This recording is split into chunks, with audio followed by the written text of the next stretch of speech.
Isa sa mga misyon namin dito sa KMJS ang ipakita ang kalagayan ng mga komunidad, lalo na sa mga liblib na probinsya.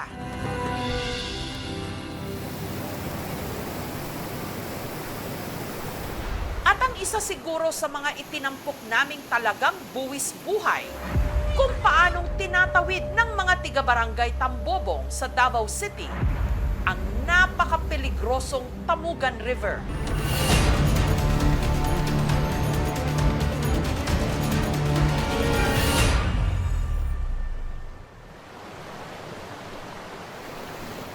Nung araw na yon, naabutan ng aming team na itinatawid dito ang tila paralisado ng si Jason.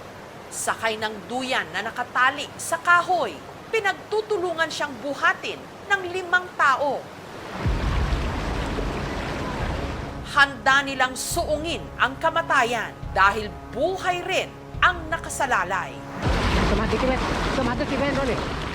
Pero sa kalagitnaan ng kanilang paglusong, ang naunang lalaki may isinenyas. Delikado sir, daghang na kayong nangaano diha sir. Dito na sila nataranta.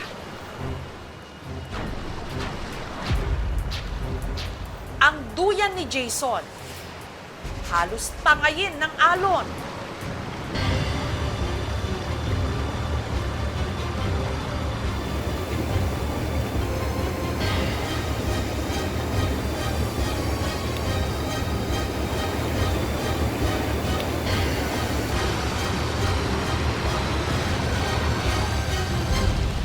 Makalipas ang halos 15 minutos, ligtas silang nakatawid.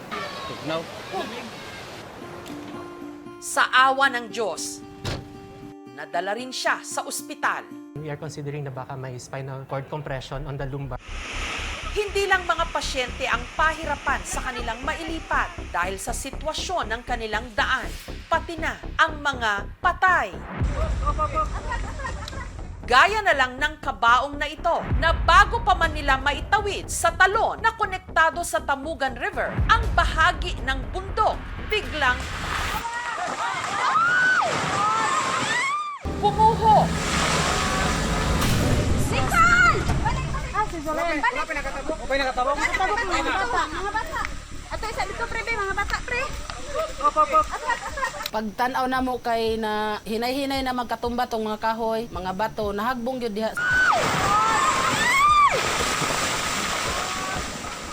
Wa na hugmakan naman tong amo ang dalan kay maora man gyud toy dalan. Hapit na hugmakan, damay unta tong mga 18 ka tawo nga nagdayong sa iya. Sakit gyud kay sir. Hangtod karon di na ako madawat ang panghitabo.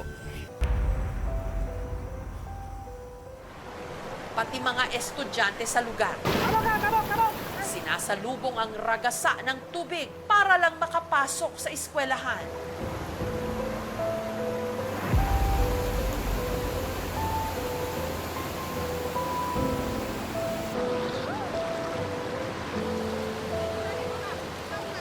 Sa kabilang bahagi ng ilog na rin sila naligo at nagbihis bago ang kanilang klase.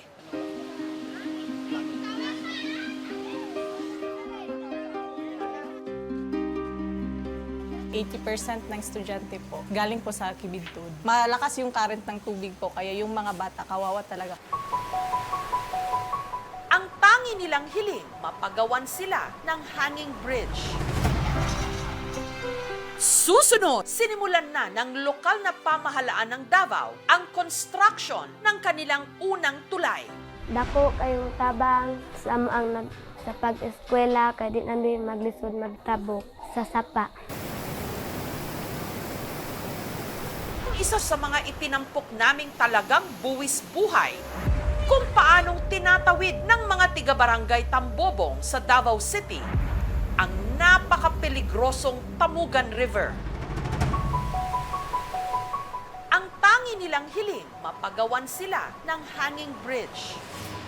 5 buwan matapos ipalabas dito sa KMJS ang kalbaryo ng mga tiga-barangay Tambobong, sinimulan na ng lokal na pamahalaan ng Davao ang construction ng kanilang unang tulay. At nung binisita namin kamakailan ang kanilang sityo,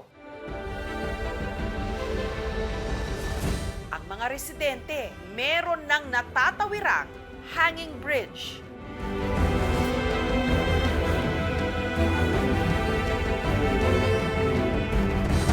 May haba itong 50 meters na nagdudugtong sa sityo Kidali at sa sentro ng barangay Tambobong. Tungod sa pagpicture sa KMGS sa amo ang istorya, nilihok dayon ang LGU. Pila ka bulan ato, nahimuan na gyud mi og tulay. Nagpasalamat mig dako kay nakita ra gyud ang among problema. Bata pa mi nangandoy na mi anang tulay. Karon naabot na gyud sa amo ang lugar.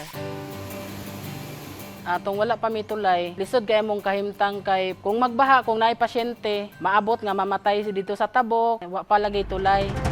Mas ligtas na rin daw nakakapasok sa eskwelahan ang mga bata. Nidaghan na jud ang among mga estudyante sukad nga naa nay tulay. Sa aktibo na sila sa classic. Ating aralin ay tungkol sa pamilya bilang tagapangalaga. Dako kayong tabang sa ang sa pag-eskwela kay di namin maglisod magtabok sa sapa.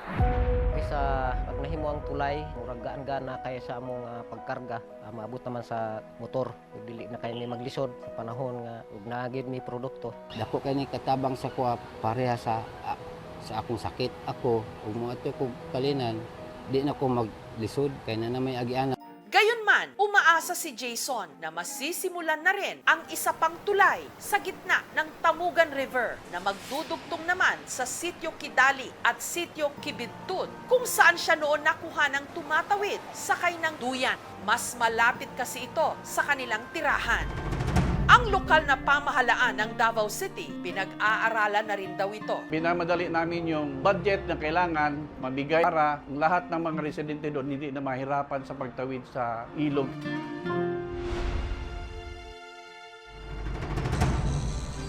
Sa nakalipas na 20 taon, karangalan po namin na ang KMJS ang naging tulay para maihatid ang sitwasyon ng ating mga kababayan para matulungan at maaksyonan ang kanilang kalagayan. Hari nawa sa mga darating pang taon, marami pa po tayong mga buhay na mababago.